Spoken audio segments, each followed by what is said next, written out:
Waduh, modiar. Aduh.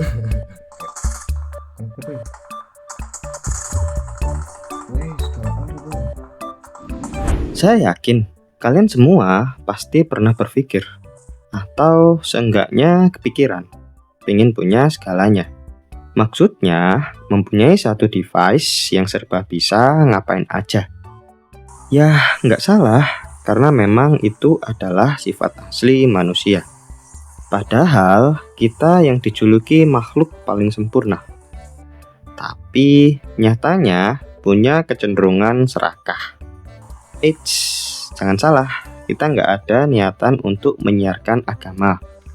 Tapi yang kami maksud adalah kenikmatan tiada tara kalau punya handheld Android yang serba bisa ngapain aja.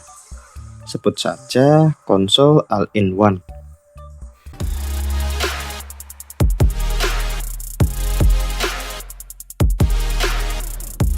Ya halo, pada kesempatan kali ini kita akan membahas handheld Android yang nggak biasa.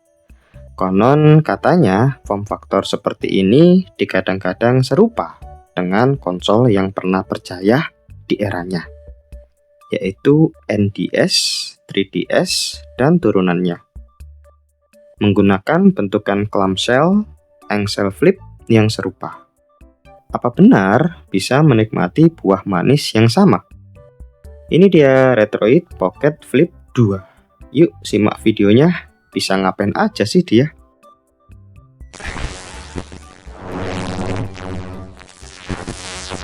Dari segi bentuk, handheld ini mempunyai desain clamshell alias model lipat, menyerupai konsol besutan Nintendo di beberapa generasi terdahulu, dari DS sampai dengan 3DS. Perbedaan yang paling kelihatan tentu pada layarnya. Flip 2 tidak mengusung dual screen, hanya ada satu layar yang disajikan. Namun dengan ukuran dan penampilan yang megah dan mempesona, berkat panel layar AMOLED-nya. Jika dibandingkan dengan ukuran handphone sekarang, rasanya tidak jauh berbeda, hanya saja lebih bulky dan canggih. Ketebalannya sampai 2,44 cm. Berkat form factor ini, jadi terasa lebih handy dan masuk di saku celana sehari-hari. Tapi tidak untuk celana jeans ya. Untuk urusan pertombolan, hampir semuanya kami suka. Kliki dan enak ditekan-tekan. Hanya saja tata letak posisi analog dan action button yang harus dikorbankan, demi keselarasan desain yang sedikit mengurangi rasa nyaman. Jadi butuh waktu untuk adaptasi melakukan penyesuaian. Sayangnya tombol trigger tidak punya cukup ruang, berbeda seperti R1 dan L1 yang sudah cukup ideal untuk ditekan. Mungkin membeli tambahan grip jika diperlukan.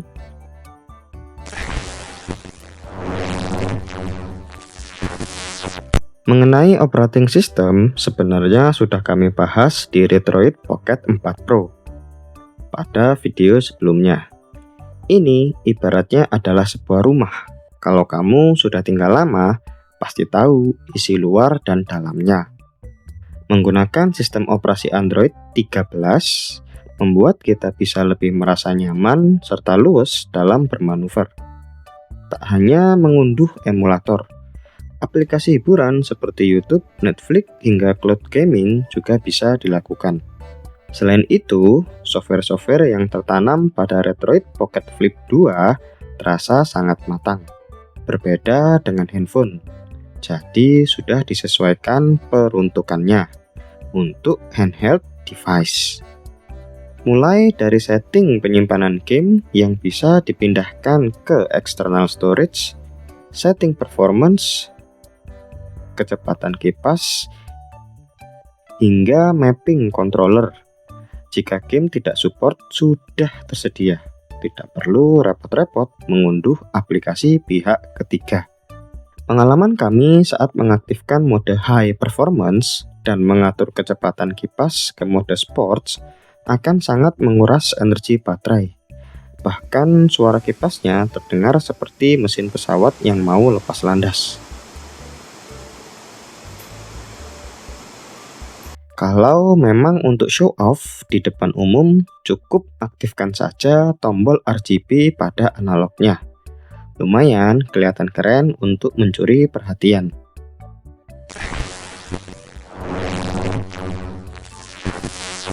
Untuk urusan jeroan, hanya kami bahas secara general saja ya, yaitu berbekal dengan SoC Snapdragon 865 dan RAM 8GB dengan penyimpanan storage 128 GB, menggunakan layar berjenis AMOLED berukuran 5,5 inch dengan resolusi 1080p 60 Hz berasio 16:9, ditenagai dengan baterai berukuran 5000 mAh, memiliki lubang audio jack serta ekspansi external storage juga ada.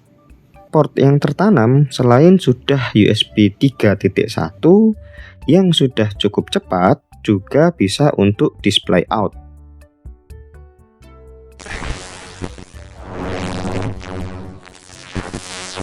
Daya tahan baterai. Dalam pengujian ini, kami menggunakan game Wuthering Waves sebagai benchmark. Ada dua mode yang kami terapkan, yaitu ngebut dan nyantai. Pada mode ngebut, setting device semua diatur rata kanan, mengaktifkan mode high performance, dan set kecepatan kipas pada mode sport.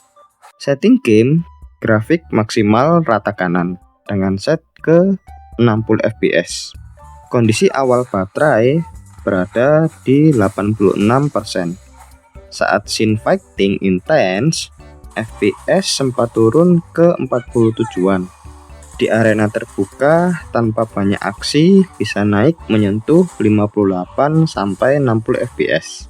Dalam 10 menit, baterai terkuras 6%. Dari 86% menjadi 80. Perlu dicatat, suara kipas di mode ini cukup bising, mirip mesin jet mini. Mode kedua yaitu mode santai atau low profile. Setting device pada mode performance standar dengan kecepatan kipas mode quiet.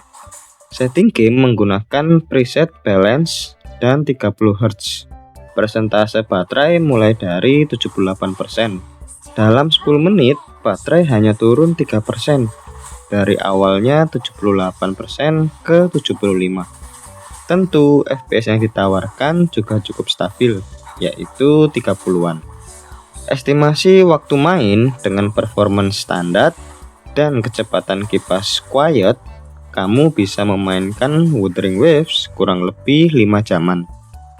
Tergantung intensitas scene dan suhu ruangan.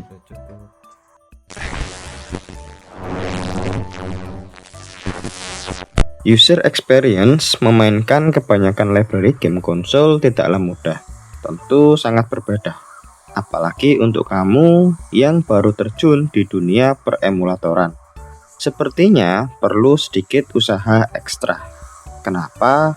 Karena adanya settingan atau konfigurasi di setiap platform emulator yang ingin kamu nikmati.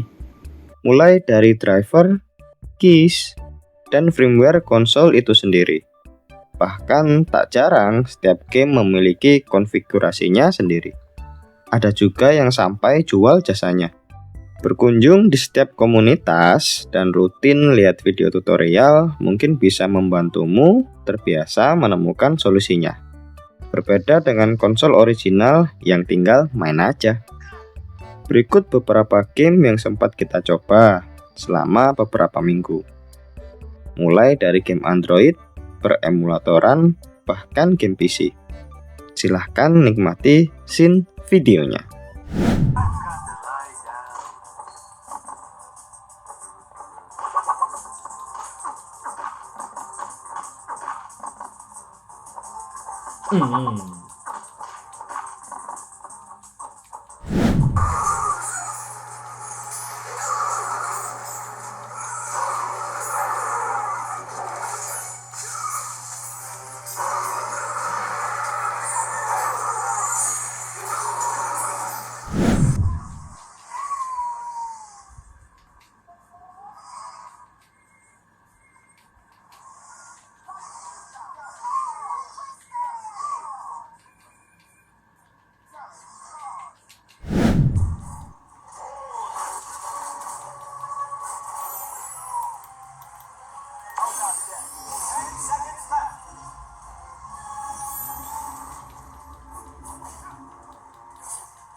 Wish.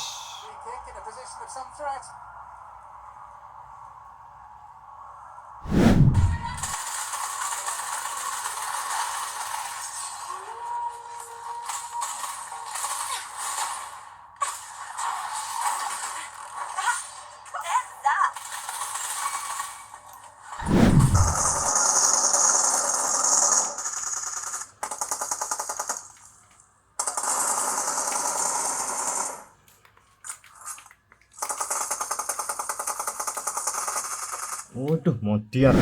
Sebelum memutuskan memilih handheld Android, ada beberapa poin plus dan minus yang perlu kamu perhatikan. Mari kita mulai dari poin plus dahulu. Lebih banyak library jika dibandingkan konsol original itu sendiri, seperti cross-platform atau konsol all-in-one. Kemampuan upscale grafis, resolusi, serta penyesuaian kontrol jadi lebih nyaman dan memanjakan mata. Banyak varian form factor yang bisa dicoba, tinggal sesuaikan saja dengan selera. Upgrade hardware, baik dari layar, button, joystick, bahkan bisa di-expand storage juga. Sedangkan poin minusnya, perlu sedikit tech savvy, otak-atik settingan sana-sini. Tak jarang tiap game punya settingan sendiri-sendiri. Tidak semua library game konsol kompatibel. Banyak emulator yang stuck, belum ada perkembangan signifikan dan cenderung susah untuk diemulasi. Harga yang bisa dibilang lebih mahal dari konsol original. Dipertanyakan juga untuk legalitasnya. Terlepas dari poin plus dan minus yang kami sebutkan tadi, sebenarnya hanya ada dua hal yang ingin kami garis bawahi, yaitu kenyamanan dan kenikmatan. Tujuan mengemulasi adalah menikmati game-game lama dengan kualitas grafis terkini, tanpa mengurangi sensasi berlebih. Tentunya, setiap konsol original pasti memiliki pengalaman atau feel-nya sendiri. Sensasi memainkan game pada konsol asli pasti berbeda dengan mengemulasi. Banyak rasa yang tidak bisa kamu jumpai. Bahkan, kenangannya di masa kini pasti tidak bisa dibeli. Bisa saja jadi lebih nyaman, atau sebaliknya, lebih buruk. Kita ambil contoh pada saat video ini dibuat, emulator Vita 3K dengan kelambatan progresnya, Dolphin dengan keribetan setting kontrol untuk platform Wii, Yuzu dan kawan-kawan yang terlalu sering kena tilang, Winletter yang sedikit memaksa meski memang bisa. Jadi, semua tidak ada yang sempurna. Tergantung kita bisa menerima kekurangan dan tetap enjoy menikmati keseruannya. Kenapa nggak UMPC aja? Soalnya kembali ke selera. Selain ukuran, juga berbeda tingkat kerumitannya. Yang begitu besar, nggak semua orang bisa terima. Kesimpulannya, kami suka Retroid Pocket Flip 2. Karena asik dibawa kemana-mana dan bisa memainkan game dari platform apa aja. Ya tentu tidak semuanya sempurna. Tetap belum bisa seutuhnya menggantikan konsol yang lainnya. Kalau kamu gimana? Pilih konsol original atau konsol yang lainnya? Silahkan tulis di kolom komentar bawah ya. Maaf, bukannya kami serakah, tapi tanpa dukunganmu kami bisa apa? Kalau memang kalian suka dengan kontennya, boleh kan berbagi tombol like dan subscribe-nya? Terima kasih sudah setia menemani sampai detik ini. Kami pamit undur diri. Bye-bye.